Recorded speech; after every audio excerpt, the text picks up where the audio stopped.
You cannot underestimate the power and the value inherent in this type of work. But I can't imagine teaching this any other way. This is real. What CBTL does is it breaks down the wall of the classroom. For example, Dr. Barbara Kruger's students, who as part of their community nursing curriculum have organized a health fair at the Clara White Mission. We did just introduce the mobile side of our product. Or these students, working under the guidance of Dr. Kartik Umapathi, Associate Professor of UNF School of Computing. When you guys did the backtracking and went to redo the documentation, do you guys have to recontact United Way, or do you had enough information here? Their task to create software to manage data. But it isn't just an exercise in theory. The work they do will be implemented by community agencies such as Helping Hands, River Region, and Emergency Services and Homeless Coalition. Documentation, documentation, documentation. That's another lesson we've learned.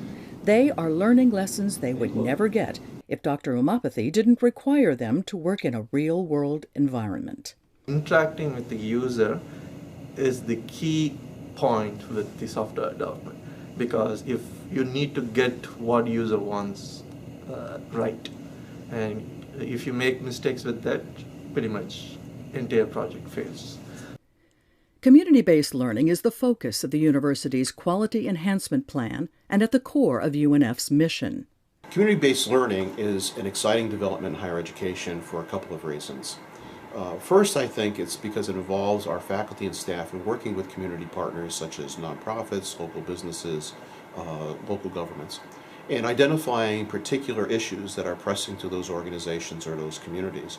The faculty turn these assignments over to our students, and our students then engage in real-world activities. They apply the skills they're learning in the classroom to these particular issues, and the community benefits because it actually gets the results of these insights that our students have.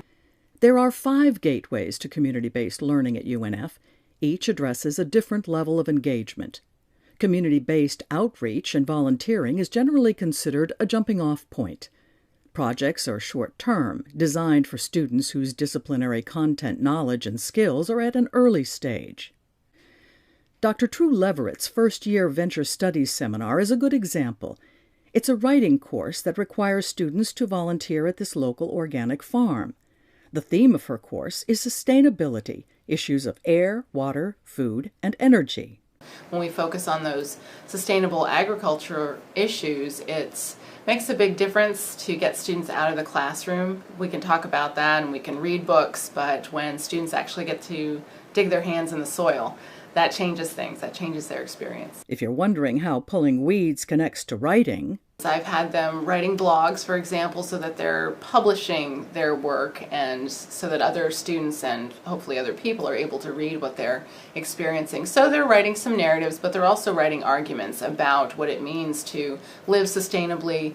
Including community-based learning doesn't detract from the rigor of a class. It actually enhances it because, as I said before, we're engaging with the theory in the classroom and we're putting some of that into practice outside of the classroom. So it's an added effect for the rigors of classroom learning, really. Another gateway to community-based learning, immersion, drops students into authentic and profound foreign settings. The goal is to help them gain a deeper understanding of themselves and a very different culture. Cultures like those you can find in West Africa. These experiences start with semester-long courses focusing on the history, politics, environment, and economy of their destination. Then students spend 2 to 3 weeks in-country where they step out of the tour bus and into service projects identified by the communities. Dr. Paul Eason says having his senior engineering students actually implement their capstone designs in a foreign environment is eye-opening. You get to see the students in an applied situation. We have a senior capstone experience for all engineers, but the difference is where a team locally here might build a robot. There's no big aha moment, as there is when you land in a foreign country, when you take this application to a community. They really see the impact of what it does to the lives of the people. I'm a firm believer that we're all global citizens. I teach that in a lot of my classes, but until you've set foot in another country and experienced another culture, it's a very academic thing. The instruction gateway to community-based learning is probably most effective for students who have an emerging disciplinary proficiency. Courses such as those found in the School of Nursing require a minimum of 15 to 30 hours working in the community over the course of a semester. Working on projects like the health fair at Clara White Mission, or tracking prescription needs for the homeless at Mission House at the beach, requires students to carry out specific content-related tasks which are evaluated by the professor. Well, the community for us, they know their issues. They are the experts. We can swoop in there and work with them, but we don't take over.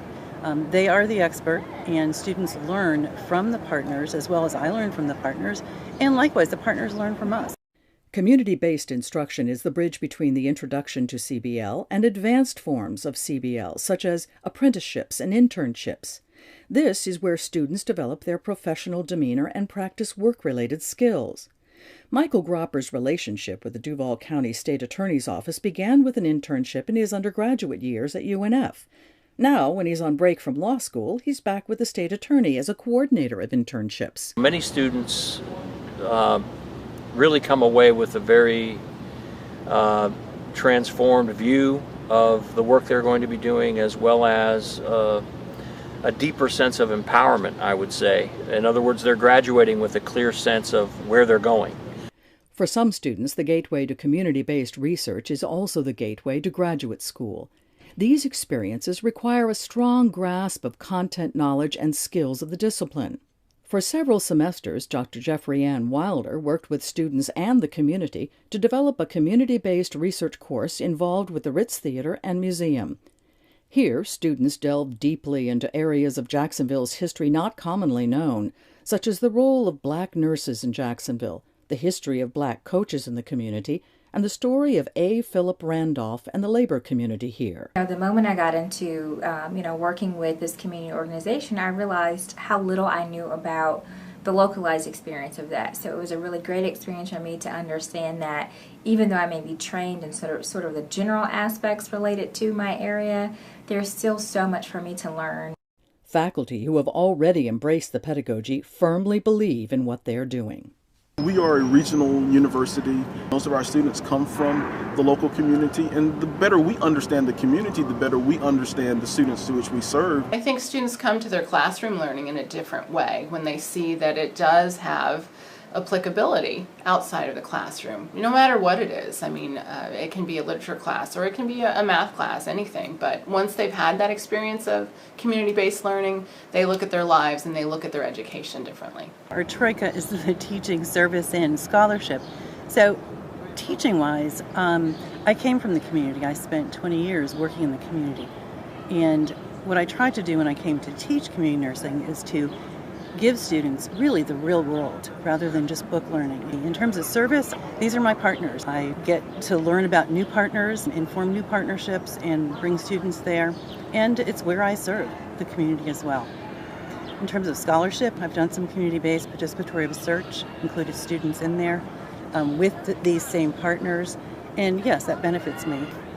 There's a reciprocity among those three elements that it's really hard to disentangle. It makes me a better teacher, it makes me a better researcher, it provides opportunities for research that I wouldn't otherwise be aware of or come across. It gives you the real experience of managing the project, and you get that faculty is getting that, whatever the real world experience to update their own knowledge. I'm actually in the process of applying for a large-scale NSF grant where they're looking to fund people like myself who are early on in their career, and they're specifically looking at how people infuse research and teaching together to impact things in the community. So this, 3 to 4 years ago, I never would have been able to apply for something like this because I didn't have these types of experiences. I do quantitative economic research that deals with poverty and homelessness, and sometimes the numbers tell a story, but they don't always tell you the why behind the story.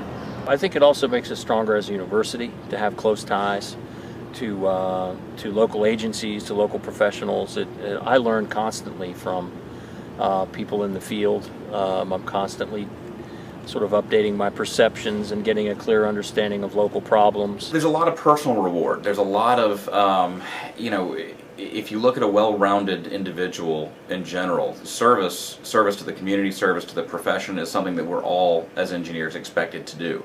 This provides a very profound service experience. UNF is nationally recognized by the Carnegie Foundation for the work faculty, staff, and students do with the Jacksonville community, so it's serious business. That's why the university provides support through the Center for Community-Based Learning. The role of the Center for Community-Based Learning is to facilitate the use of high-impact learning practices. We work closely to support faculty as they incorporate community-based learning into courses. We work closely with our departments as they incorporate community-based learning into their curricula. But most importantly, I think we work closely with our community partners to be sure that we have high-quality learning experiences that meet their needs. The center is fully staffed to help faculty and staff turn their ideas into reality. Together, these professionals help faculty with the complexities of creating a community-based learning experience. Everything from finding the right partner to managing the risk, identifying conference and publication opportunities, realigning courses and assignments, and even assessing the project. The university-wide outcomes for community-based learning focus on opportunities for transformation in intercultural competence, ethical character, effective citizenship, and integrated connections. These opportunities have enormous potential, not just for the students, but for everyone involved. I think it's really important to sort of deconstruct that myth, this idea that the institution is the knower of everything and the community is the lab, when really it needs to start as, as you said, as a reciprocal relationship. Honestly, that's where our institution is moving. We're moving toward building these types of relationships in the community. That's where the academy is headed. So anyone who is hesitant probably will have to get on board sooner or later, because that's where we're going. Everyone has something to learn. There's a mutual knowledge exchange, a mutual sharing of and respect for who's in the community and also who's in our institution, and realizing that we both have a lot to learn from each other and a lot to gain from each other.